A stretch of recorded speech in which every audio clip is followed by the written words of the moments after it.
Então, gente, boa tarde. Hoje a gente vai fazer um pouco uma introdução à neuroanatomia. E para iniciar, né, é bom a gente começar da origem do sistema nervoso, ou seja, da embriologia. Primeiramente, é importante a gente entender o que é que se passa logo no início, antes do desenvolvimento do sistema nervoso. Então, na primeira semana, os principais eventos que ocorrem é a fertilização, com a fusão dos pronúcleos do óvulo e do espermatozoide para a formação do zigoto, e nos 2 a 3 primeiros dias é o estágio de clivagem, no qual o zigoto vai se dividindo e originando a mórula. Posteriormente, né, cerca de 4 a 5 dias, a gente já vai ter o blastocisto livre. E esse blastocisto, a partir do 5º dia, vai se implantar na parede posterior do útero, no endométrio. Então, durante esse período inicial, que vai ocorrer a anidação, ainda no caso, na 2ª semana, né, além das reações que vão ocorrer no útero, né, como, por exemplo, a reação decidual, eu vou ter alterações morfológicas no embrioblasto, que é essa massa de células do blastocisto. Dentre essas alterações, né, eu também vou ter a formação de estruturas extraembrionárias, como, por exemplo, aqui a vesícula umbilical primitiva e a cavidade amniótica. Além disso, eu vou ter a formação de um disco embrionário bilaminar, que é formado pelo epiblasto, essa porção que fica voltada para a cavidade amniótica, e hipoblasto, que é a porção voltada para a vesícula umbilical. Na 3ª semana, na superfície dorsal do epiblasto, a gente vai começar a surgir uma linha, que é a linha primitiva. Essa linha, ela vai se invaginando, formando o suco primitivo, certo? E desse suco primitivo vão começar a proliferar células, que são células mesenquimais, que vão dar origem ao mesoderma. Além disso, células lá do epiblasto vão começar a vir para a superfície mais inferior e dar origem ao endoderma. E o que sobra é o ectoderma, ou seja, na 3ª semana a gente tem o processo de gastrulação, a formação dos 3 folhetos embrionários que vão dar origem a todos os nossos tecidos, o ectoderma, o mesoderma e o endoderma. Ainda na 3ª semana, lá no mesoderma, a gente vai começar a ter o surgimento do processo notocordal, o qual ele é oco, digamos assim, tem uma cavidade que é o canal notocordal. E essa cavidade, aos poucos, ela vai se abrindo cada vez mais e o processo notocordal vai se fundindo com o endoderma, assim, formando essa placa notocordal. A placa notocordal vai se fechar e vai formar a notocorda. A notocorda é uma estrutura muito importante nesse período, porque ela vai formar o eixo do nosso embrião, né? Então, esse eixo vai ser como se fosse um molde para formar estruturas importantes, como, por exemplo, a coluna vertebral. Além disso, a notocorda vai ser muito importante no processo de neurulação, porque ela vai induzir o espessamento do ectoderma. E aí, a formação de células neuroectodérmicas, onde era, né, o ectoderma. E aí, essas células neuroectodérmicas vão se fechando, originando aqui a goteira neural. A goteira neural vai se fechar e dar origem ao canal neural. Essa região, né, entre o ectoderma e a goteira neural, também vai começar a haver uma proliferação celular, que mais tarde vai dar origem à crista neural, que durante esse processo de fechamento do canal neural e separação do ectoderma, também vai se separar. A crista neural vai dar origem ao nosso sistema nervoso periférico. enquanto que o canal neural, o tubo neural, desculpa, vai dar origem ao sistema nervoso central. Então, esse fechamento do tubo neural que a gente está conversando, ele não ocorre de uma vez só, né? Ele ocorre de forma progressiva, de forma que lá no finalzinho, antes do fechamento, a gente vai ainda ter dois poros, né? O neuroporo rostral e o neuroporo caudal. E só aí, né, a partir do 27º dia, é que eu vou ter o canal neural todo fechadinho.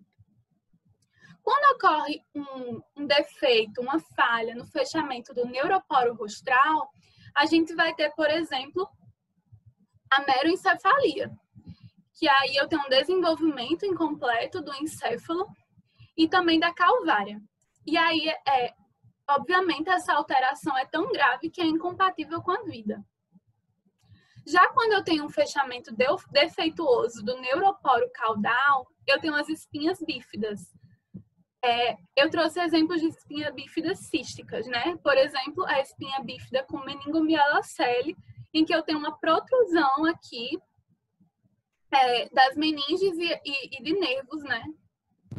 E essas condições são bem graves e têm prejuízos, né, à função motora da criança. Outro exemplo aqui com meningocele, que é quando eu só tenho protrusão das meninges e não de nervos. E a espinha bífida com mieloskive, né, que eu tenho, é mais grave ainda, é como se tivesse aberto. O tubo neural, ele não cresce de forma homogênea, né? Ele vai apresentando algumas dilatações específicas em diferentes segmentos.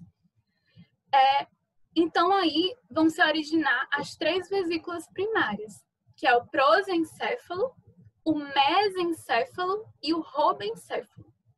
E o restante forma a medula primitiva, restante do canal neural. O prosencéfalo também vai se dilatar e vai originar o telencéfalo, que origina mesmo o nosso telencéfalo, e o diencéfalo. O mesencéfalo vai permanecer com a mesma nomenclatura e vai, né, formar essa porção mais superior, mais cranial do nosso tronco encefálico. E o robencéfalo vai dar origem à ponte, a bulbo e o cerebelo. E o restante, né, como eu já falei, a medula primitiva, vai dar origem à nossa medula espinal. Bom, lá para o segundo trimestre, por volta, né, da semana 16, eu ainda não vou ter, na verdade, a maior parte das estruturas já vão estar formadas, as estruturas anatômicas. No entanto, tanto o córtex cerebral quanto o cerebelar ainda vão estar lisinhos. E aí, só a partir de então é que eu vou começar a ter a formação dos sulcos e giros, exatamente por esse processo rápido de expansão bastante elevado que precisa caber na calota craniana. Além disso, eu vou ter outros processos, né, de diferenciação e organização do tecido nervoso, como, por exemplo, a proliferação neuronal, a migração dos neurônios, a diferenciação. Para que ocorra a diferenciação, os neurônios precisam estar no tecido-alvo.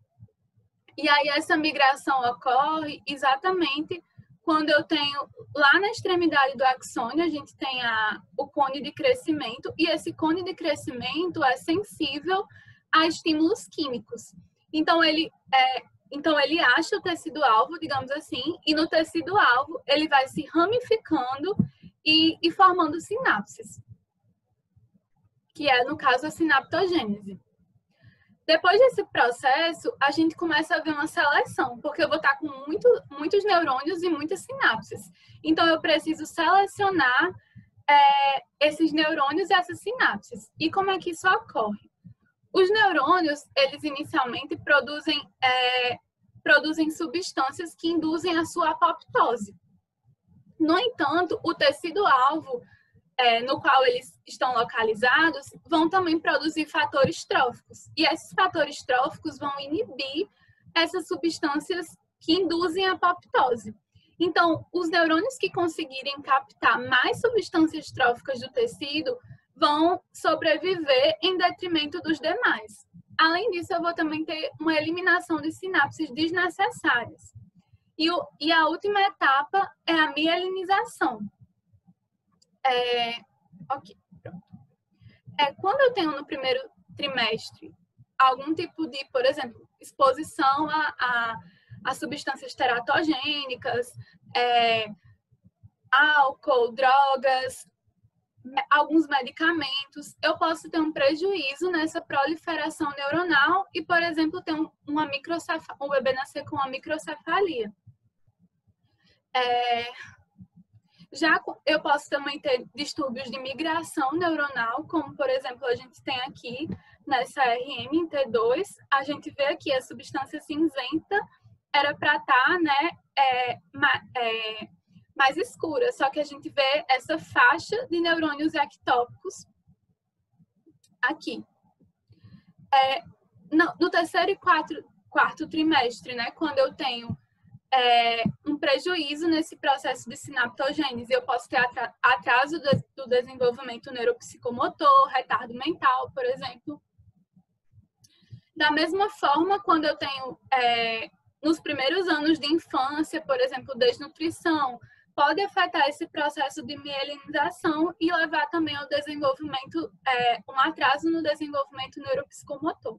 Uma coisa que eu achei bem interessante foi que o Ângelo Machado fala que esse processo de plasticidade, no caso tipo de sinaptogênese e morte neuronal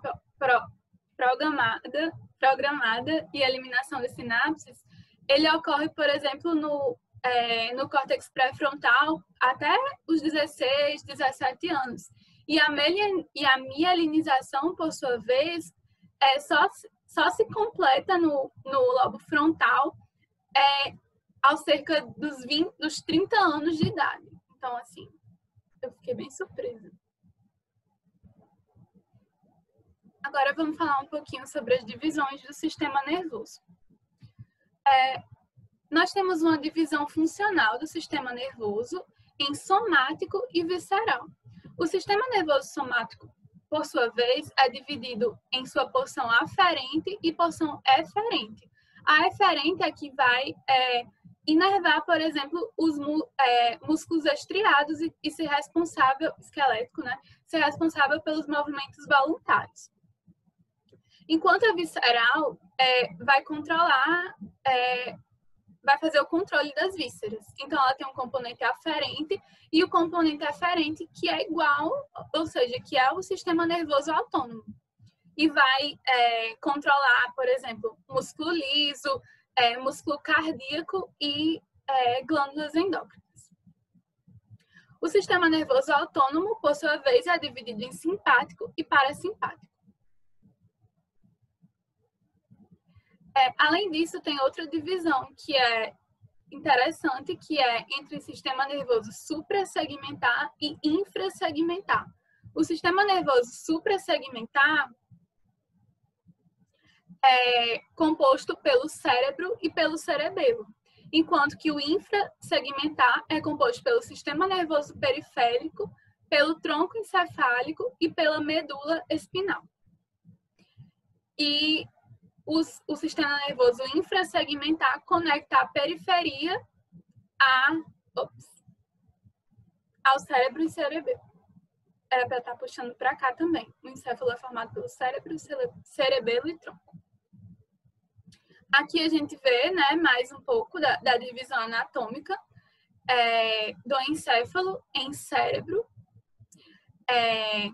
tronco encefálico e cerebelo.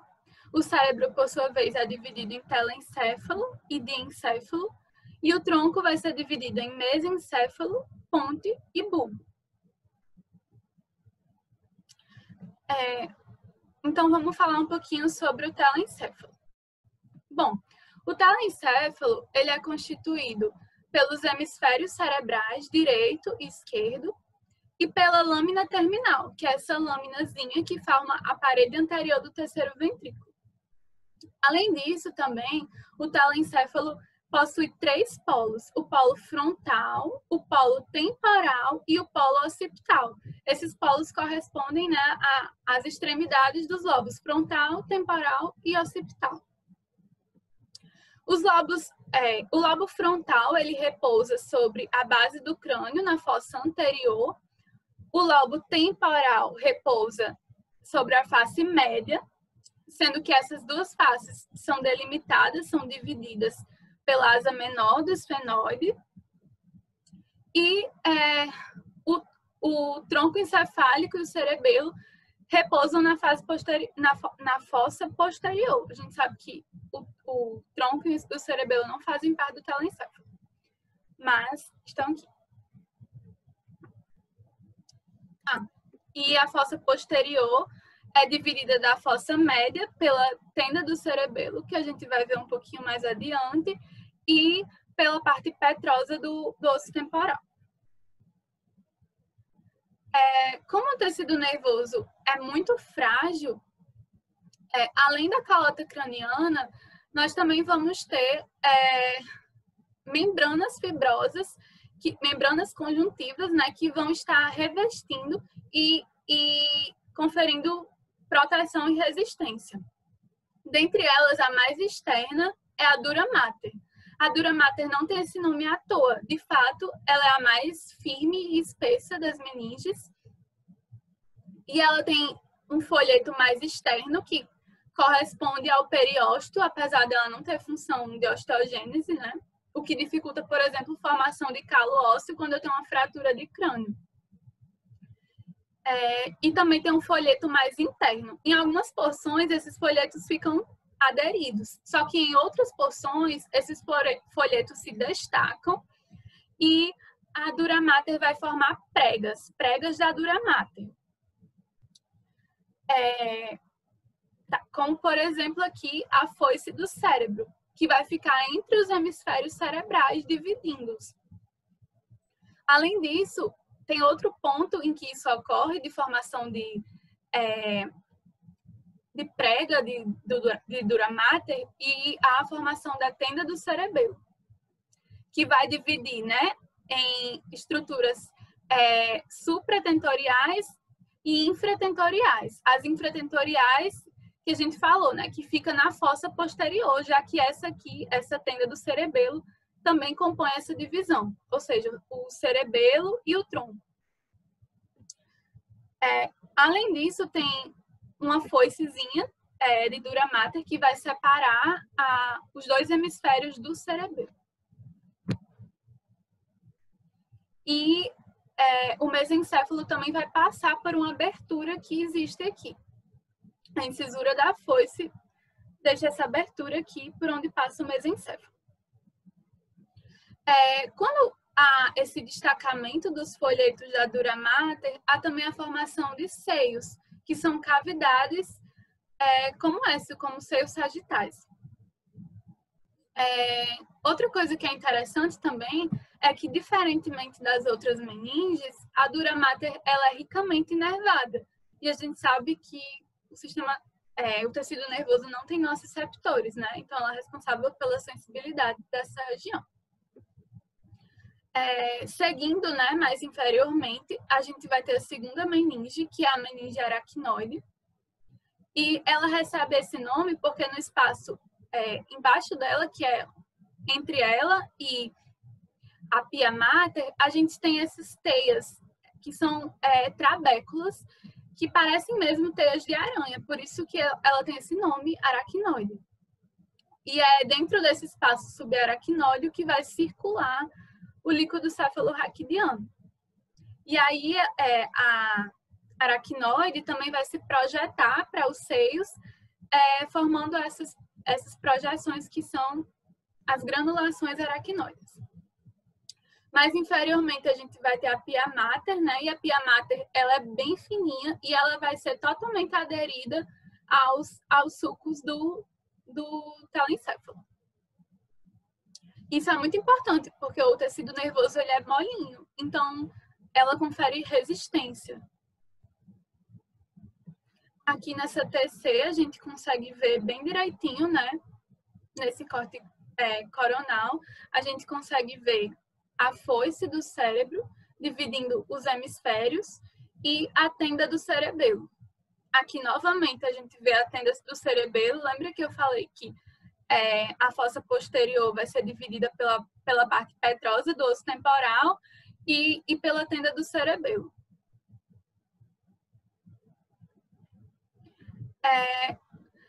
A superfície do telencéfalo também vai ser dividida, né, vai ser delimitada por várias depressões que são os sulcos. E esses sulcos vão delimitar os giros. Dentre esses sulcos, né, é muito importante a gente conhecer o sulco central, que também é chamado de sulco de Rolando.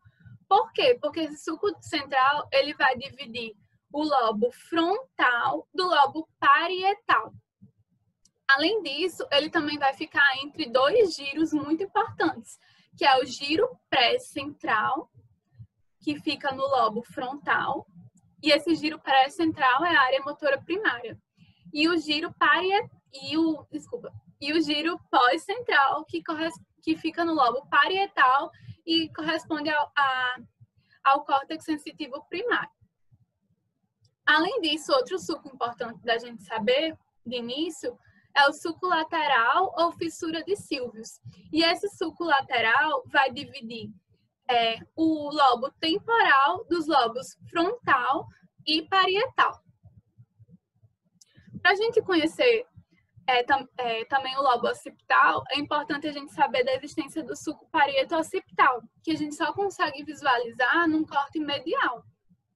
Só que para fins de delimitação dos lobos, né, quando a gente vê essa superfície dorsal, a gente traça uma linha imaginária da incisura aqui pré-occipital ao sulco parieto-occipital, e aí a gente delimita o lobo occipital do lobo parietal. Para a gente dividir o lobo temporal do lobo parietal, a gente traça outra linha imaginária aqui da margem do ramo posterior da fissura de Silvius para a incisura pré-occipital. E aí a gente tem a delimitação dos lobos, do lobo frontal e o lobo parietal, que são separados, né, pelo sulco central. E aí o lobo temporal, que é separado do frontal e do parietal pela fissura lateral. E o lobo occipital, que vai ser delimitado pelo sulco parieto-occipital. Além disso, a gente tem um quinto lobo que ele cresce menos que os demais e por isso ele é englobado, que é o lobo da ínsula. E aí a gente consegue ver ele se a gente rebater aqui ao nível da fissura lateral. E aqui é só um resuminho, né, dos lobos. Uma dica para a gente achar, por exemplo, quando a gente está vendo o exame de imagem, que é um RM, para a gente achar o giro pré-central e a gente se localizar melhor, a gente pode perceber esse sinal do ômega, que está aqui no giro pré-central, que ele é mais gordinho. Então, se a gente sabe que esse aqui, a gente vê esse sinal do ômega, é o giro pré-central, o sulco que está mais posterior a ele é o sulco central. E aí a gente sabe que a gente está diante de um corte, né, que a gente vê o lobo frontal e o lobo parietal. Outra coisa também que a gente pode perceber é a foice do cérebro, que a gente comentou anteriormente. Saindo um pouco, né, do córtex do telencéfalo e vindo para a região subcortical, a gente encontra o centro branco medular, que é a substância branca, né? E ela é branca porque ela é formada por fibras mielinizadas. E essas fibras podem ser divididas em fibras de associação e fibras de projeção. As fibras de associação, elas recebem esse nome porque elas vão ligar diferentes áreas do córtex cerebral. Enquanto que as fibras de projeção vão ligar áreas corticais a áreas subcorticais. Das fibras de associação, a gente tem os principais exemplos, né, são o corpo caloso, que vai unir os dois hemisférios, e aqui é a comissura do fônix. Entre as fibras de projeção, a gente tem a famosa cápsula interna, que a gente vê a coroa radiada, né, que é essa porção mais superior antes do nível dos núcleos da base. Então, a gente vê que ela é bem extensa, né, porque antes eu achava que era só um tratozinho que a gente vê em corte coronal, quando na verdade ela é bem extensa. E aqui é o corpo caloso.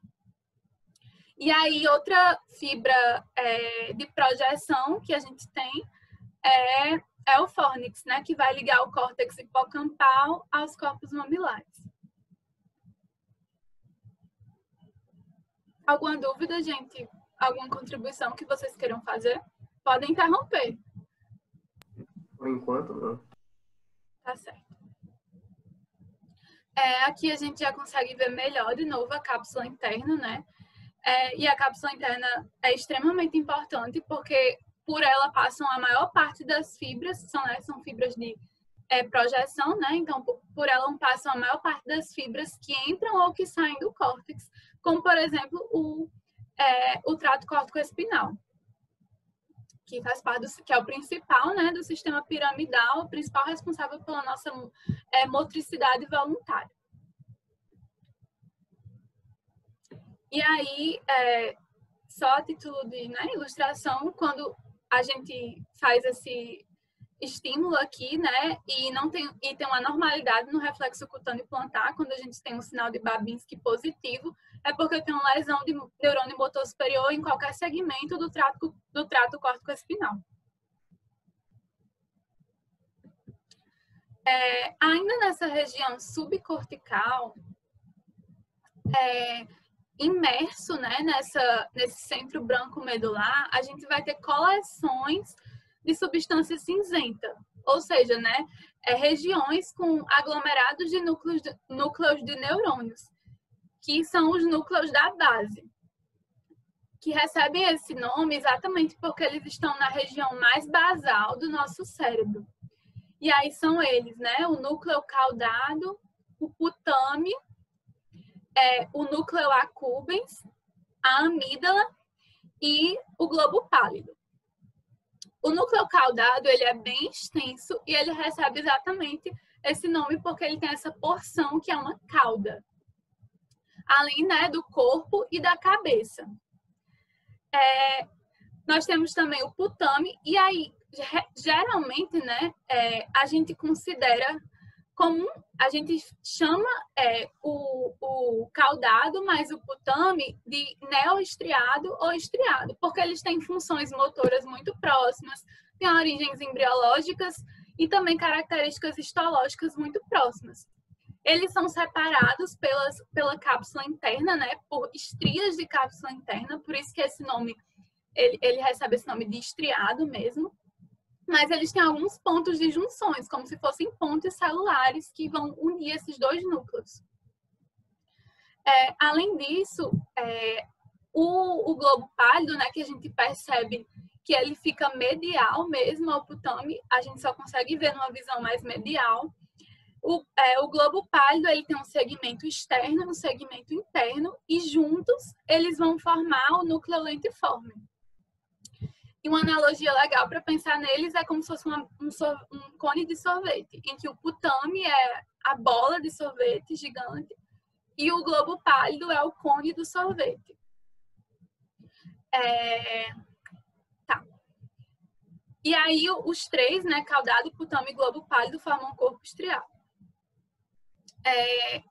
Nessa zona de transição entre a cabeça do núcleo caudado e o putame, a gente tem o núcleo accumbens, que está muito relacionado ao sistema mesolímbico, ou seja, as vias do prazer.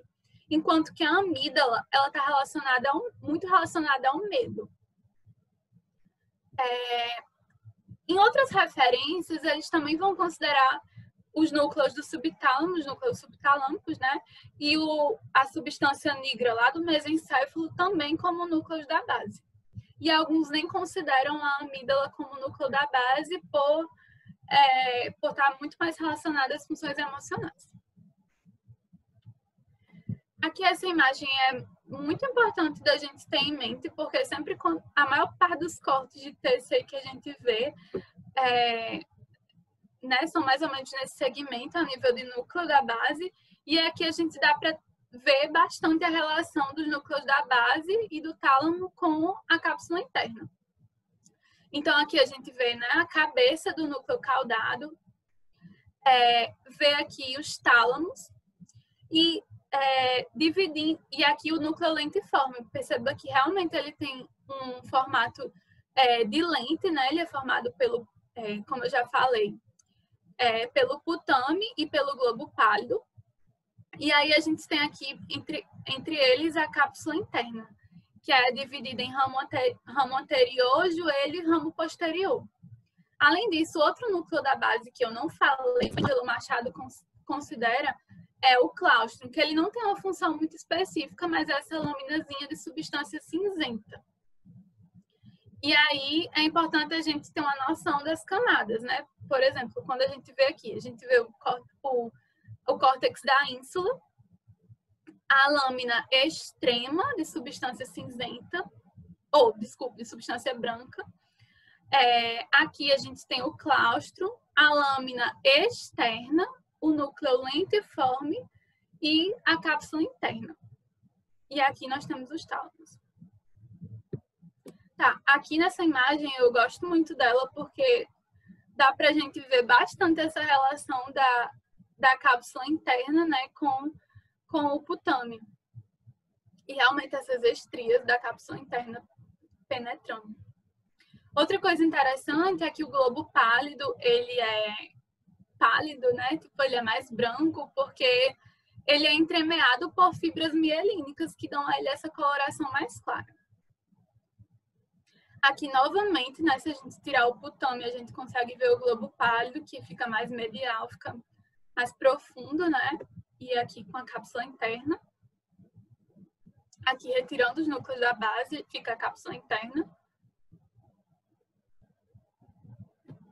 E aqui a gente consegue ver, né, que o núcleo caudado, em toda a sua extensão, ele tem uma relação com os ventrículos laterais. Forma um assoalho, né? O assoalho. E aí, o que são esses ventrículos laterais? Os ventrículos, né? Quando a gente estava falando, né, da êmbrio e do tubo neural, a gente viu que o tubo neural não é maciço. O tubo neural tem um canal neural. E esse canal neural vai dar origem às cavidades do sistema nervoso central, que são os ventrículos, o aqueduto e o canal central da medula. Aqui a gente pode ver bem, né, o ventrículo lateral, e aí a gente vê aqui o terceiro ventrículo, que tem cujas paredes laterais é formada pelo diencéfalo. A gente vê aqui o aqueduto mesencefálico, o aqueduto cerebral, na verdade, que fica no mesencéfalo, também aqueduto de Silvio, chamado, que se continua com o quarto ventrículo e este, por sua vez, se continua com o canal central da medula. Aqui a gente consegue ver melhor os ventrículos, né? Os ventrículos laterais são esses bem grandes e eles são formados por uma parte central, que é o corpo, e ele emite projeções para os polos do telencéfalo, ou seja, ele tem, e aí essas projeções que vão para os polos são chamadas de cornos. Então a gente tem um corno frontal, no polo frontal, né, ou corno anterior, aqui vê melhor. O corno inferior, que vai para o polo temporal, ou corno temporal, e o corno occipital ou posterior, que vai para o polo posterior.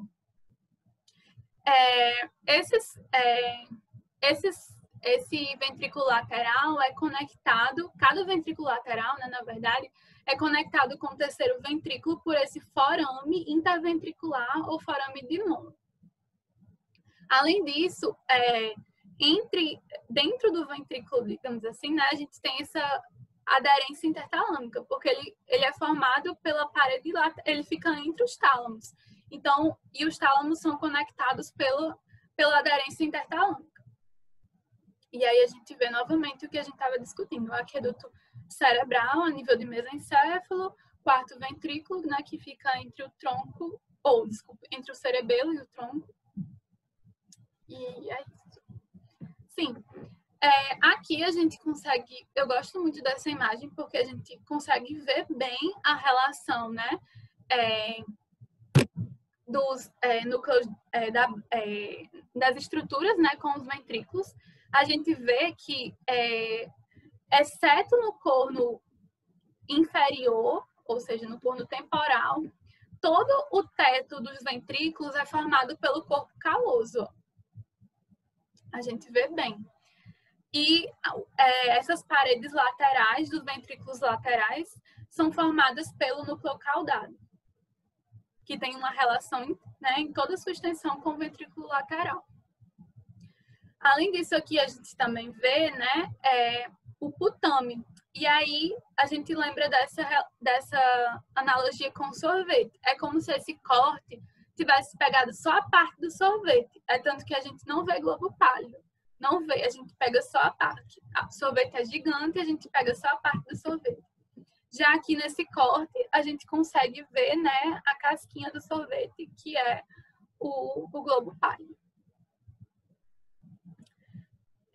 Aqui, só para a gente comparar com a imagem, o ATC, a gente vê, né, o corpo caloso, o joelho e o esplênio do corpo caloso.